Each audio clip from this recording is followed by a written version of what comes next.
Good morning students. पिछली कक्षाओं में अपन ने देखा कि मूल्यांकन किसे कहते हैं, उद्देश्य क्या है और मूल्यांकन के प्राप्य उद्देश्य क्या है, कैसे वो कार्य करते हैं। जैसे अपन ने देखा था कि उद्देश्य, भाटिया जी की परिभाषा देखी थी कि उद्देश्य शिक्षकों के लिए ऐसा मार्ग है जो उन्हें गंतव्य दिखाता है। बिना उद्देश्य के शिक्षार्थी जो है वो पतवार विहीन एक सवारी है, एक नाविक है, जिसे लहर की जो थपेड़े है वो पता नहीं कहाँ ले जाएगी, यानी उसे उसका गंतव्य नहीं पता होता है। उन्हीं उसी क्रम में आगे आज हम देखेंगे कि गणित में मूल्यांकन की आवश्यकता क्या है और उसका महत्व क्या है। इसे जानने के लिए पहले मैं एक बार फिर बता देना चाहता हूँ कि मूल्यांकन जो है, जब किसी कार्य को आप करते हो तो उसकी जांच ही क्या है, मूल्यांकन, जिसे परंपरागत रूप से परीक्षा या जांच कहते हैं। आधुनिक युग में वो मूल्यांकन का रूप लिए हुए हैं। मूल्यांकन जो है शिक्षक जिन उद्देश्यों को लेकर, जिन शैक्षिक उद्देश्यों को लेकर शिक्षण कार्य प्रारंभ करवाता है, उन शिक्षण कार्यों में उन उद्देश्यों की पूर्ति कहाँ तक हुई, उसकी जांच ही क्या कहलाती है, मूल्यांकन कहलाती है। आपको बताना चाहूंगा, मूल्यांकन जो है एक त्रिमुखी प्रक्रिया बताई गई है। त्रिमुखी प्रक्रिया बताई गई है जिसमें मूल्यांकन होता है, शैक्षिक उद्देश्य होते हैं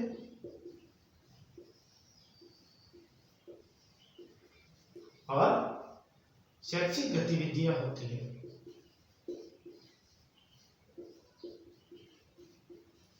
मूल्यांकन में मूल्यांकन से जुड़े हुए हैं शैक्षिक गतिविधियां, शैक्षिक उद्देश्य और मूल्यांकन।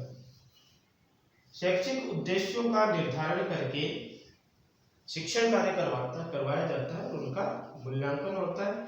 और जब शिक्षण कार्य करवाया जाता है तो उसमें शैक्षिक गतिविधियों का समावेश जरूरी है, नहीं कक्षा का जो अध्ययन है वो नीरस माना जाता है। तो मूल्यांकन जो है शैक्षिक उद्देश्यों की प्राप्ति है शैक्षिक गतिविधियों की सहायता से। अब आगे चलते हम देखेंगे कि इसकी आवश्यकता और महत्व जो है वो क्या है। जैसे हम बार बार कहते आ रहे हैं, शैक्षिक उद्देश्यों की प्राप्ति का ज्ञान। एक शिक्षक कई उद्देश्य लेकर चला, ज्ञानात्मक उद्देश्य, अवबोधात्मक, ज्ञानोपयोग, अभिरुचि, अभिवृत्ति, कौशलात्मक, इन उद्देश्यों को लेकर वो उसने बच्चों को शिक्षण कार्य करवाया। बालक के व्यवहार में क्या हुआ, अपेक्षित व्यवहारगत परिवर्तन हुआ। किस बालक ने कितना सीखा, ध्यान देना, किस बालक ने कितना सीखा और कौन सा बालक सीखने में कम रहा, इन सब का ज्ञान हमें किससे होगा, मूल्यांकन से हमें इस चीज का ज्ञान होगा कि कोई बच्चा सीखने में कमजोर है या कोई बच्चा ज्यादा सीख रहा है या कोई बच्चा मीडियम स्तर पे सीख रहा है। इन सब का ज्ञान हमें मूल्यांकन से होता है। दूसरी बात आती है मूल्यांकन से पाठ्यक्रम में संशोधन। मूल्यांकन किए जाने से बालकों की कमी का पता चलता है।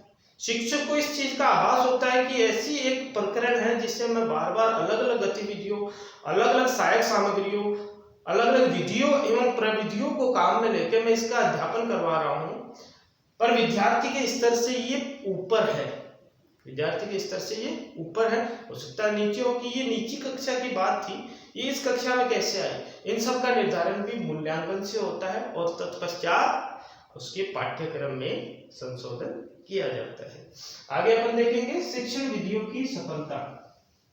शिक्षण कार्य करवाने से पहले शिक्षक उस शिक्षण की एक रूपरेखा बनाता है। उस रूपरेखा में वो निर्धारित करता है कि मुझे किन सहायक सामग्रियों को काम में लेना है, किस विधि को मुझे, किस शिक्षण विधि को मुझे अध्यापन में काम में लेना है, किस प्रविधि को मुझे अध्यापन में काम में लेना है। इन सब का निर्धारण होने के पश्चात ही कक्षा कक्ष शिक्षण होता है। अब जब कक्षा कक्ष शिक्षण होता है, उसकी पूर्ति होने के बाद, पूर्ण होने के बाद जब उसकी जांच होती है, जब उसका मूल्यांकन होता है, तब शिक्षक को इस बात का आभास होता है कि जो शिक्षण विधि मैंने काम में ली वो सफल हुई या असफल। अगर सफल नहीं होती है तो शिक्षक अन्य विधि को प्रयोग में लेता है। समझ पा रहे हैं आप। आगे देखेंगे अध्ययन के लिए प्रेरणा। जब मूल्यांकन होता है तो विद्यार्थी के स्तर का पता चलता है, उसके हिसाब से शिक्षक उन्हें पुनर्बलित करता है, पुनर्बलन देता है। और उस अध्ययन के लिए शिक्षार्थी को, जैसे मान लीजिए किसी बच्चे को कोई चीज आ गई, तो ध्यान देना दो तरह की बातें होती हैं। एक तो आ गई और एक नहीं आई। आ गई तो उसमें उसके प्रति रुचि उत्पन्न होगी, हाँ आई कैन डू इट, मैं इसे कर सकता हूँ, और आगे की चीज को भी वो अच्छे से लेगा। नहीं आती है तो वही शिक्षक को चाहिए उसका निदान करके उपचारात्मक शिक्षक उसे प्रदान करे।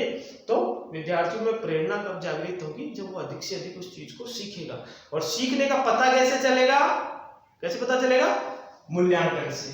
जब उसकी जांच होगी, जब उसका मूल्यांकन होगा, तब आपको सीखने का पता चलेगा। आगे बात करते हैं व्यक्तिगत एवं सामूहिक मार्गदर्शन। इसके द्वारा, मूल्यांकन के द्वारा बालकों का इंडिविजुअली और ग्रुप में दोनों तरीके से उनका मार्गदर्शन किया जा सकता है। बच्चों की जांच करते हैं हम, जब उनका मूल्यांकन करते हैं। आज की जो अपनी अध्ययन प्रणाली है वो है बाल केंद्रित, बालकों पर केंद्रित है, जिसमें बालकों को अलग अलग समूह में वर्गीकृत किया जाता है। सीसी अपन ने पढ़ा, उसमें बालकों को समूह दिए जाते हैं। एक बालक होता है जिसका सीखने का स्तर कम है, एक बालक मीडियम स्तर का, एक अधिक है।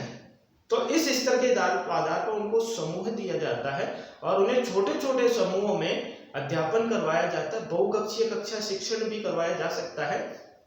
तो उन्हें व्यक्तिगत, पर्सनली, इंडिविजुअली या समूह में भी उन्हें मार्गदर्शन दिया जा सकता है कि आप इस चीज को ऐसे कीजिए तो आप सीख जाएंगे, या उसे अलग से जो आप एक्स्ट्रा क्लासेज लगा के उनको अध्यापन कार्य भी करवाया जाता है, ताकि बालकों का शिक्षा का स्तर प्रभावी हो, बढ़े। अगला है निदानात्मक परीक्षण द्वारा छात्र की कमजोरी का ज्ञान।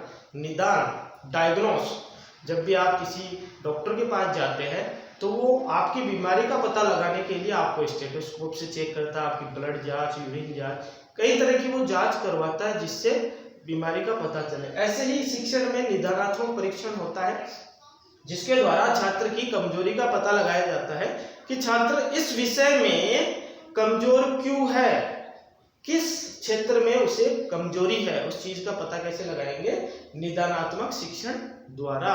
उस चीज से संबंधित उसका जांच की जाएगी। जांच करने पर जो परिणाम आएगा, उस परिणाम के लिए उस छात्र को क्या किया जाता है, उपचारात्मक शिक्षण दिया जाता है। जिस प्रकार चिकित्सक जो है वो दवाइयां देके उपचार करता है, उसी प्रकार शिक्षण में उपचारात्मक शिक्षण के द्वारा उसके कमजोरी को दूर किया जाता है। आगे अपन देखेंगे व्यक्तिगत विभिन्नताओं का ज्ञान। जैसे मैंने पहले बताया कि उनकी विभिन्नताओं के आधार पर, सीखने के आधार पर उनके समूह वर्गीकृत किए जाते हैं, उसी प्रकार उनकी विभिन्नताओं का भी ज्ञान होता है। जैसे अपन देखते हैं अपने घर परिवार में, देख लीजिए, सभी बच्चों की रुचि अलग अलग होती है और सभी बच्चे सीखने में, कार्य करने में अलग अलग तत्परता दिखाते हैं। कई बच्चे पढ़ने में ज्यादा होते हैं, कई बच्चे खेल में ज्यादा होते हैं, कई बच्चे ऐसे होते हैं जिन्हें न तो पढ़ाई पसंद होती है न खेल पसंद होती है। ये उनकी क्या कहलाती है, व्यक्तिगत विभिन्नताएं। इन सब की जांच भी कैसे होगी, मूल्यांकन से। मूल्यांकन में भी कैसे, पाठ्यक्रम जैसे आप उसमें समाहित की जाती है, वो बातें पाठ्यचर्या में समाहित की जाती है, जिससे आप बालकों की व्यक्तिगत विभिन्नताओं को जान सकते हैं।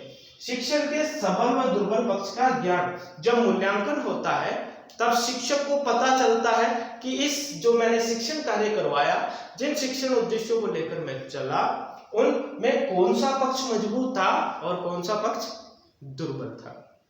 शिक्षक को ज्ञान होगा कि मैंने ये विधि काम में ली तो बच्चे जल्दी सीखे, ऐसा मैंने नहीं किया तो बच्चों को सीखने में कमी रही, तो वहां वो शिक्षक अपने आप में भी सुधार करेगा। तात्पर्य ये है कि विधियों को बदलेगा, सहायक सामग्री को ज्यादा से ज्यादा काम में लेगा। सहायक सामग्री अपनी ज्ञानेंद्रियों को प्रभावित करती है, ज्ञानेंद्रियों को प्रभावित करती है। अपन ऑडियो विजुअल किसी भी तरह की सहायक सामग्री को कक्षा में काम में ले सकते हैं। ज्यादा अच्छा ये होगा हम बालकों को शिक्षण कार्य गतिविधि पर आधारित करवाएं, खासकर प्राथमिक कक्षाओं में, प्राइमरी क्लासेज में गतिविधि आधारित शिक्षण कार्य करवाने से बालक अधिक सीखेगा और अधिक उसे अधिगम होगा और उसे उस कार्य में रुचि आएगी। अब गणित पढ़ा रहे हो बच्चों को, खेल खेल में सिखा सकते हो। काउंटिंग सिखानी है बच्चों को, दे दिया, लेबल दे दिया 1 2 3 4 5 6 7 8 9 10। अब बच्चों को कहा कि विषम संख्या वाले आगे आ जाओ, तो बच्चे 1 3 5 7 ये आगे आ जाएंगे। फिर कहेंगे कि सम संख्या वाले पीछे चले जाओ, तो बच्चों को पहचान होगा कि हम सम संख्या वाले हैं कि विषम संख्या वाले। तो ये गतिविधि हो गई। इस प्रकार आप बालकों में शिक्षण कार्य करवा सकते हो। उन्हें 1 से 10 तक काउंटिंग तो आती थी, सम विषम का ज्ञान नहीं था, तो आपको पता चल जाएगा किस बच्चे को सम विषम का ज्ञान है और किस बच्चे को सम विषम का ज्ञान नहीं है। तो इस प्रकार आप उनके पक्षों का भी ज्ञान कर सकते हैं। ये सब कैसे होगा? मूल्यांकन। मैंने एक आपको गतिविधि बताई, वो भी एक अपने आप में मूल्यांकन है। मूल्यांकन का मतलब ये नहीं कि आप बच्चों को कॉपी दे दी, पेंसिल दे दी, प्रश्न दे दिए, बोले उनके उत्तर लिखो, यही मूल्यांकन नहीं है। आप मूल्यांकन कहीं भी कर सकते हैं बच्चों का, कक्षा कक्ष में भी और कक्षा कक्ष से बाहर भी उनका मूल्यांकन हो सकता है। वो क्या है? परीक्षा है। क्या है? परीक्षा। ध्यान दीजिए, कॉपी पेन पेंसिल लेके जो आपने करवाई है वो क्या है? उनकी लिखित परीक्षा है। मूल्यांकन कहीं भी बालकों का किया जा सकता है। अनेक विधियां है जिनमें श्रेष्ठ विधि उसको बताई जाती है अपने वस्तुनिष्ठ को, जिसके बारे में अपन आगे पढ़ेंगे। आगे है छात्रों की उपलब्धि व प्रगति की स्पष्ट जानकारी। जब तक किसी बच्चे का मूल्यांकन नहीं होगा तब तक उसकी उपलब्धि और उसकी प्रगति की जानकारी नहीं होगी। परंपरागत जो तरीका था उसमें ये जरूर होता था कि ये बच्चा फर्स्ट डिवीजन का है, ये सेकंड डिवीजन का है, ये थर्ड डिवीजन का है, ये बच्चा फेल हो गया। वो सिस्टम नहीं है। फिर भी उनकी उपलब्धि और प्रगति की जानकारी आपको कैसे मिलेगी? मूल्यांकन से। जब आप उनका मूल्यांकन करेंगे आपको पता चलेगा बच्चा क्या कर सकता है, कितना आगे बढ़ सकता है। ये बच्चा कमजोर क्यों है, तो उसके लिए आप क्या करेंगे? उपचारात्मक शिक्षण करेंगे। निदानात्मक शिक्षण के पश्चात उपचारात्मक शिक्षण होता है। आपको कमी पता नहीं है, उपचार दिए जा रहे हो, क्या मतलब होगा? तो प्रगति और उपलब्धि की जानकारी भी हमें मूल्यांकन से मिलती है। शिक्षण व्यूह रचना में सुधार और विकास। आपको पता है पूरी पाठ योजना बनानी पड़ती है शिक्षण कार्य करवाने से पहले।